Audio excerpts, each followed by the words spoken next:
আসসালামু আলাইকুম। আশা করি সকলেই ভালো আছেন। ইসলামী ব্যাংকে পরীক্ষা দিয়েছেন ট্রেইনি অ্যাসিস্ট্যান্ট অফিসার পদে অথবা ট্রেইনি অ্যাসিস্ট্যান্ট অফিসার ক্যাশ পদে।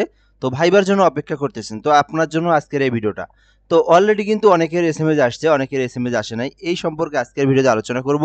কিভাবে এসএমএস দিবে, কিভাবে ইসলামী ব্যাংক আপনাদেরকে ভাইবার জন্য সিলেক্টেড করবে, কিভাবে আপনারা জানতে পারবেন কি পড়বেন, কোথায় থেকে পড়বেন, কোন ধরনের প্রশ্ন আপনাকে ধরা হবে।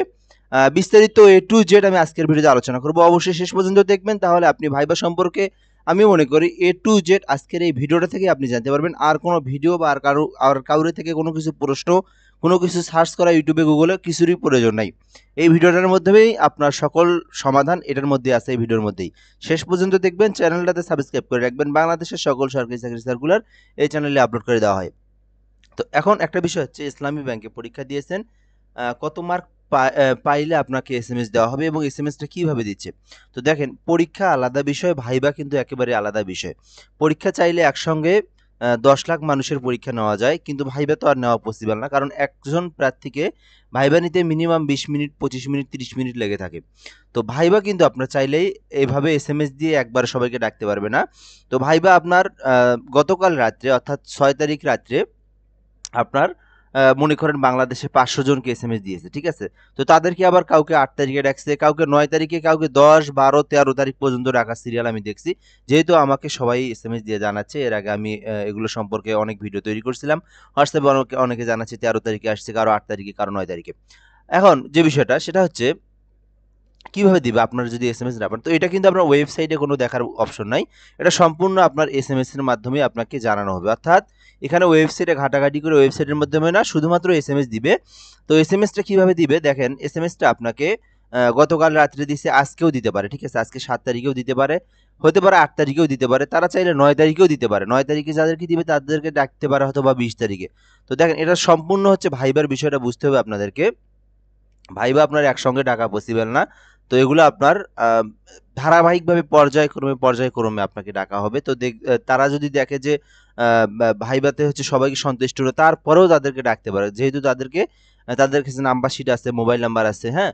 তো এইটার জন্য আপনাকে অপেক্ষা ছাড়া এখানে আর কোনো অপশনই নেই। আপনাকে অপেক্ষা করতে হবে। 7 তারিখ, 8 তারিখ পর্যন্ত অপেক্ষা করেন। যদি এসএমএস আসে ইনশাআল্লাহ ভালো। যদি না আসে তারপরেও অপেক্ষা করতে হবে, তারপরেও আপনাকে ডাকতে পারে। এটা হচ্ছে আপনাদের মূল প্রসেস। আর এসএমএস এর মাধ্যমে আপনাদেরকে জানানো হবে। এখানে আপনি আমাকে বললেন যে, "ভাই আমার এসএমএস আমি কি আমি উত্তীর্ণ হয়েছি কিনা আমি জানবো কিভাবে?" উনি বললেন যে, "ওখানে ফেসবুকে পোস্ট করে কোনো লাভ নাই এখানে। এটা সম্পূর্ণ এসএমএস এর মাধ্যমে আপনার বিষয়টা আপনি নিজেই মাত্র এসএমএস নাম্বার যেটা দিচ্ছেন সেটাতে আপনার এসএমএস আসবে।" আচ্ছা, এটা হলো বিষয়, বুঝলাম আমরা। এখন বিষয় হচ্ছে, কাদেরকে এসএমএস আসতে পারে আসলে? দেখেন, ৭৭ প্লাস মাইনাস সামথিং এইরকম যাদের প্রশ্নের রেজাল্ট আছে তাদেরকে রাখতে পারে। 65 প্লাস হইলেও ডাকতে পারে, 65 হলেও ডাকতে পারে। তো এটা হচ্ছে বিষয়। তো তারা যদি এই যে 8 তারিখেও কিন্তু ভাইবা আছে। এই 8 তারিখ, 9 তারিখে যদি দেখে যে না, খুব একটা ভালো আমরা ফলাফল পাচ্ছি না, তাহলে দেখবেন যে এমনও হতে পারে যে 60 প্লাস যারা মার্ক পাইছে তাদেরকেও ডাকতে পারে। এই হলো প্রসেস। এখন বিষয় হচ্ছে আপনি কিভাবে পড়বেন, কি প্রিপারেশন নেবেন ভাইবার জন্য। যদি ভাইবার জন্য আপনার এসএমএস এসে থাকে, তো অবশ্যই আপনাদেরকে কিছু গুরুত্বপূর্ণ বিষয় জানা দরকার, এই ভিডিওর মাধ্যমে আছে। ভাইবার ফুল প্যাকেজ, একদম ভাইবাতে যত ধরনের প্রশ্ন আছে সকল প্রশ্ন আমার এই পিডিএফ এর মধ্যে আছে। 2025 সালে ভাইবা একটি গুরুত্বপূর্ণ ধাপ। একটু পরে দেখাই, তারপর আপনাদেরকে প্রসেসটা বলে দিচ্ছি। লিখিত পরীক্ষায় উত্তীর্ণ হওয়ার পর প্রার্থীর ব্যক্তিত্ব, আচরণ, যোগ্যতা ও বাস্তব জ্ঞান যাচাইয়ের জন্য ভাইবা নেওয়া হয়। ভাইবা বোর্ডে সাধারণত প্রার্থীর শিক্ষাগত যোগ্যতা, সাধারণ জ্ঞান, চাকরি সংক্রান্ত বিষয়, বর্তমান বিশ্ব পরিস্থিতি এবং নিজ জেলার তথ্য ইত্যাদি সম্পর্কে প্রশ্ন করে থাকেন। ভাইবার সময় প্রার্থীর আত্মবিশ্বাস, ভদ্র ব্যবহার, পোশাক পরিচ্ছন্নতা এবং কথাবার্তার অঙ্গভঙ্গি বিশেষভাবে লক্ষ্য করা যায়। তাই ভাইবার ভালো করতে হলে শুধুমাত্র মুখস্থ নয়, নিজের চিন্তা ভাবনা ও প্রকাশভঙ্গি পরিচিত থাকতে হবে। আচ্ছা, এখন একটা বিষয় বলে নেই। আপনারা সকলেই জানেন যে ইসলামী ব্যাংকে যে রিসেন্টলি যে পরীক্ষাটা হলো, ট্রেনি অ্যাসিস্ট্যান্ট অফিসার এবং ক্যাশ পদে প্রায় 60%, 50টা তো আপনার শুধুমাত্র এমসিকিউ ইসলামিক বিষয় ছিল। 60% কিন্তু এমসিকিউ প্রশ্ন ছিল, ঠিক আছে? মানে সরি, 60% ইসলামিক প্রশ্ন ছিল। তো আপনারা যারা ভাইবার জন্য যাদের এসএমএস আসছে, ফুল ইসলামিক যে বিষয়টা আমার এই পিডিএফ এর মধ্যে আছে। তো এই পিডিএফ এর মাধ্যমে যে ইসলামিক বিষয়গুলো আছে, আমি মনে করি এগুলো পড়লে ইসলামিক বিষয়গুলো সম্পর্কে এ টু জেড জানতে পারবেন। এইটুকু পড়লেই জাস্ট এনাফ। এর মধ্যে আপনাদেরকে প্রশ্ন করা হবে। নিজের ব্যক্তিত্ব, এগুলো সব পার্সোনালি বিষয়টা আপনারা দেখে নিবেন।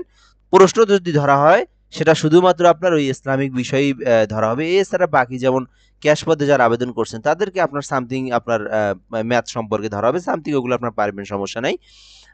এই হলো বিষয়। তো ইসলামিক বিষয়ের উপরে সবথেকে বেশি গুরুত্ব দিতে হবে আপনাদেরকে।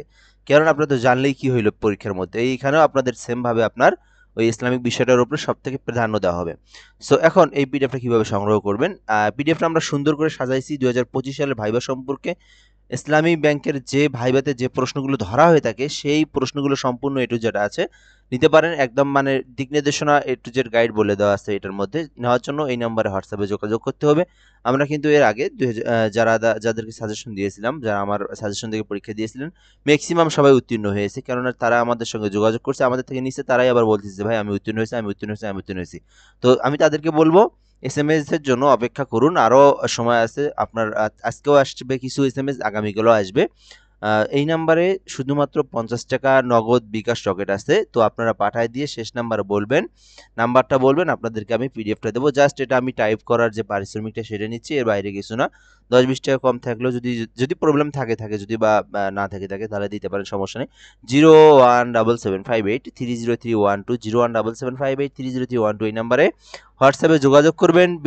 বিকাশ নাম্বার, এটা হচ্ছে বিকাশ নগদ নাম্বার, রকেট আছে এটাতে, সব কিছু আছে। জাস্ট পাঠায় দিয়ে বলবেন যে লাস্ট নাম্বার এইটা, আমি আপনাকে হোয়াটসঅ্যাপের মাধ্যমে সঙ্গে সঙ্গে পিডিএফটা পাঠায় দেবো। এটা পড়লে ইনশাল্লাহ আপনারা ভাইভাতে উত্তীর্ণ হবেন। আরেকটা বিষয় হচ্ছে ফোন দিবেন না, ভয়েস দিবেন না। আর একটা বিষয় হচ্ছে যারা নিবেন শুধুমাত্র তারাই এসএমএস দিবেন, অন্যথায় এসএমএস দেওয়ার কোনো অপশন মানে কোনো প্রয়োজন নেই। কেননা এখানে অনলাইনের সঙ্গে কোনো সম্পর্ক নেই, বা আমিও কিছু জানবো না আপনার এসএমএস আসবে কি আসবে না। যার এসএমএস আসবে শুধুমাত্র তারাই নিতে পারেন। এসএমএস আসলে আপনারা নিতে পারেন যোগাযোগ করে। আর আমাকে বলে লাভ নেই। অনেকে বলেন যে আমার এসএমএস আসেনি, আমি এখন কি করব? তো এইটাতে আমার কোনো আমি কিভাবে জানবো? এটা কখনোই পসিবল না। ঠিক আছে? আমি কিভাবে জানবো আপনার এসএমএস আসে নাই, কি কখন আসবে না আসবে? যেহেতু এটা অনেকেই প্রশ্ন করে থাকতেছেন।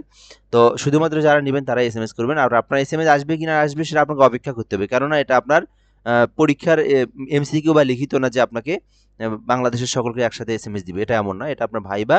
এটা আপনার পর্যায়ক্রমে ধারাবাহিকভাবে দিবে। আপনাকে এটা ধৈর্য ধরতে হবে। 2 দিন 3 দিনও আপনাকে ধৈর্য ধরতে হতে পারে। ঠিক আছে? এমনও হতে পারে যে সকলকে নিয়োগ দেওয়ার পর আপনাকে ওয়েটিং এ রাখছে। আপনি কিভাবে জানবেন? আপনাকে ওয়েটিং এ রাখছে। তো 15 তারিখের পরেও আপনাকে কিছু এসএমএস আসতে পারে। যদি তারা মনে করেন 2000 লোক নিবে, 2000 লোককে তারা সিলেক্টেড করতে পারেনি। পছন্দ হয়নি এখান থেকে। মনে করেন 1500 হইছে, আরো 500 র প্রয়োজন। সেক্ষেত্রে ওয়েটিং থেকে আপনাকে 15 তারিখের পরেও এসএমএস দিতে পারে। এখানে একান্তই আপনার সম্পূর্ণ বিষয়টা হচ্ছে ধৈর্য। ধৈর্য ধরে আপনাকে থাকতে হবে। কখন এসএমএস দিবে, আপনি এসএমএস যদি আপনার ভাগ্য ভালো থাকে, যদি আপনার হয়ে থাকে তাহলে এসএমএস দিবে। না হলে তো এখানে করার কিছু নেই, অন্য জবের প্রিপারেশন নিতে হবে। সো এটাই হলো মূল বিষয় আরকি ইসলামী ব্যাংকের। আশা করি আপনারা এটা সম্পর্কে বিস্তারিত জেনেছেন। সো ধন্যবাদ, ভালো থাকবেন। অবশ্যই নিতে চাইলে যোগাযোগ করে নিতে পারেন। আসসালামু আলাইকুম।